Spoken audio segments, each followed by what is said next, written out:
You don't need a six-figure salary to achieve financial freedom. In fact, some of the most financially secure people I know don't earn huge paychecks. They've just mastered the secret to making their money work for them. And that's exactly what we're going to do. In the next 10 minutes, I'm going to show you how you can completely transform your financial life in just 6 months by following a clear month-by-month plan. It's the same blueprint that's helped thousands of people go from paycheck to paycheck living to building real wealth. Let's start. Month number 1. Have you ever heard of the ostrich effect? This is a psychological bias where people actively avoid information that makes them uncomfortable, especially when it comes to money. So if you think about it, have you ever delayed checking your bank account after a weekend of spending, or ignored a credit card statement because you just didn't want to see the damage? That is the ostrich effect in action. Our brains convince us that if we don't look,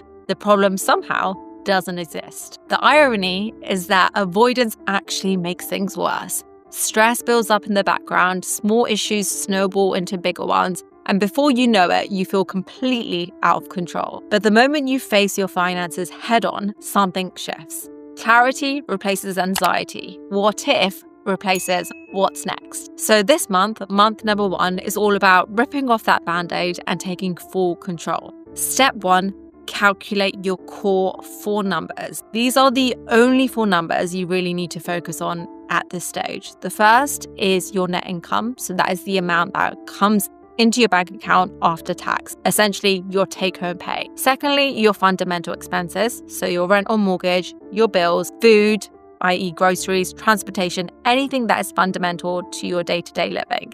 Then your future you, any money that is already going towards savings and investments. Third thing you need to know. And finally, your fun spending, the spending that's left over for the little pleasures in life that make it that much more fun. This, when you start doing, is going to make you feel a bit uneasy. You might discover you're spending more on dining out than you realized, or that your subscription services are eating up a significant portion of your income. But at this step, knowledge is power, and you'll see in the rest of the video why what we're doing in month 1 is so foundational. To make this process easier, I recommend using an app or a spreadsheet, ideally one that does the calculations for you and is really easy to use, because the last thing you need when you're doing something that feels like a chore is using a tool that makes it even worse. You just won't do it. Less friction is key. Moving on to month number 2. This month, your goal is simple. Save for 1 month's worth of your fundamental expenses. So if your fundamental cost that you calculated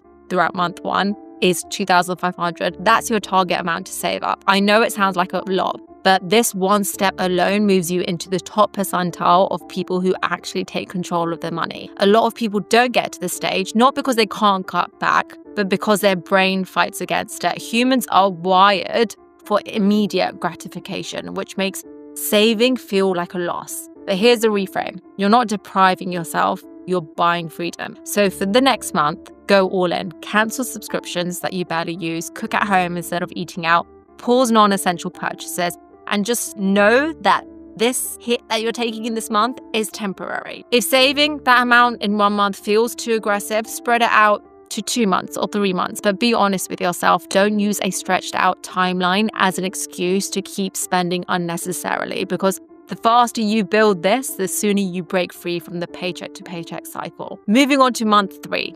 Tackle bad debt and start building your emergency fund. Most people try to save and pay off debt at the same time, but end up spinning their wheels. That's likely because they treat all debt as equal and they don't know what to target first. We need to separate the types of debt out. Some debt, like mortgage or student loans, can be seen as good debt, and other types of debt, like credit cards, consumer loans, they're seen as bad debt. It's stopping you from moving forward and comes with really high interest rates. So here's the plan. Rank your debt in terms of interest rate from highest to lowest. For the debt that's over 8%, prioritize paying off ASAP in that order that you listed. It's the fastest way out. How much should you put towards this debt? Well, you've already calculated what you have left over from the tracker you filled out in month 1. It's the number that you have left after paying for all your fundamental expenses. Take as much of that number as possible and channel it straight into your high interest debt repayment plan. Once you've cleared out your high interest rate debt, instead of paying down the rest of your debt, shift your focus to securing your emergency fund. This way, you're making faster progress. Start by saving 3 to 6 months of your fundamental expenses. So if you have a stable job, aim for 3 months to start with. If your income is unpredictable, go straight towards the 6 months. But don't get stuck here forever. A lot of people pause their financial growth to keep stacking cash. Instead, in month 4, you want to start investing whilst building out the rest of your emergency fund. And by the way, this emergency fund needs to be easily accessible, but not too accessible. So the best place is a high interest savings account. It takes 10 minutes to set this up. So month number 4, start investing whilst you're topping up the rest of your emergency fund. A lot of people think investing is complicated, risky, or something you do after you've saved for years. But the truth is that the sooner you start, the more wealth you'll build. So first thing, you want to make sure that you're maxing out your employer's benefits. This is the easiest form of free money. If your employer offers a retirement match, contribute enough to get it. It's literally free money and 100% return on your contributions. If you skip this, you're leaving money on the table. Step 2, open a tax advantage investment account. Where you invest matters just as much as what you invest in. So if you're in the UK, open up a stocks and shares ISA, that's a tax-free investment account. If you're in the US, it's the Roth IRA, that's a tax-free retirement savings account. You'll have different ones depending on the country that you're in. These accounts let you keep more of your gains instead of losing them to tax. Step 3, invest in broad market funds. Keep it really simple. You don't need to pick stocks. In fact, most pros can't even beat the market consistently. So instead, invest in index funds and ETFs. They spread your risk across hundreds of thousands of companies. The S&P 500 alone has averaged a 10.5% annual return over the last 20 years. That's the power of long-term investing. And step 4, keep building out your emergency fund without missing out on investing. You don't have to choose between saving and investing. You can do both. So at first, you'll want to prioritize your emergency fund. Then you might want to shift to 70% going towards your emergency fund and 30% going towards investing, then 50-50. And then once you've built up your emergency fund, you can focus 100% on wealth building.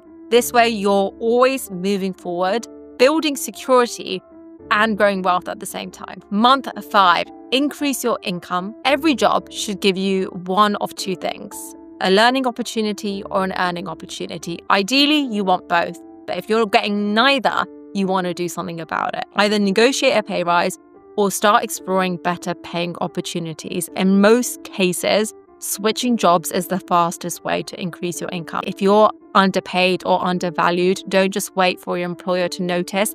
Make the move that benefits you. And if you want to try something new, create a side income, sell a skill, start freelancing, monetize a hobby, or build an online income stream. Even an extra $200, $300 a month can massively speed up your savings and investments. So that's month 5, increasing your income. And then we're on to month 6, automate and optimize. Have you ever heard of decision fatigue? It's a psychological phenomenon where the more choices that we make in our day, the worse our decisions become. And by the time we get to the end of the day, our brains are so exhausted. And so we default to whatever is easiest, whether that's skipping the gym, ordering a takeout, or just ignoring our finances. And that's exactly why automation is one of the most powerful things that you can do for your finances.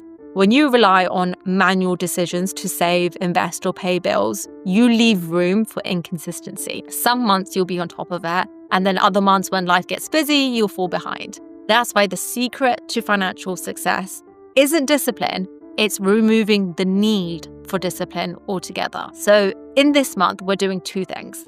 First, we're automating your entire money system. Bills and fixed expenses. You want to set up direct debits for rent, for mortgage, for utilities, for insurance, for debt repayments. This prevents late fees and also protects your credit score. Then you want to automate your savings and investments. Schedule automatic transfers to your savings, your investment accounts, your retirement fund. And you already know what you can set up in this stage because you've already figured out what your finances look like. You know how much you need for your fundamental living expenses. And so you know what percentage you have available to be able to allocate towards your savings investments. And you want to pay yourself first. You want to put that into your own pocket before paying anyone else. And then the rest is your everyday spending. Use a separate account or a card for your fun money, your daily expenses. This makes budgeting effortless because when the money's gone, you know that it's gone. The second thing you want to do is review and adjust your financial plan, because your financial plan isn't set in stone. Your income changes, your expenses shift, your goals evolve. Continuously check in with yourself and ask yourself, are my automated savings and investments still aligned with my goals? Has my income increased? If so, can I increase my savings rate? The financial world is constantly evolving. New investment opportunities, tax laws, money saving strategies emerge all the time. So the more you educate yourself, the better equipped you'll be to capitalize on smart financial moves. To stay up to date, you could always subscribe to this channel. I upload a new video every Sunday, well, most Sundays, with the primary goal of helping you take control of your money and ultimately your entire financial life. And then I also throw some self-development in there too.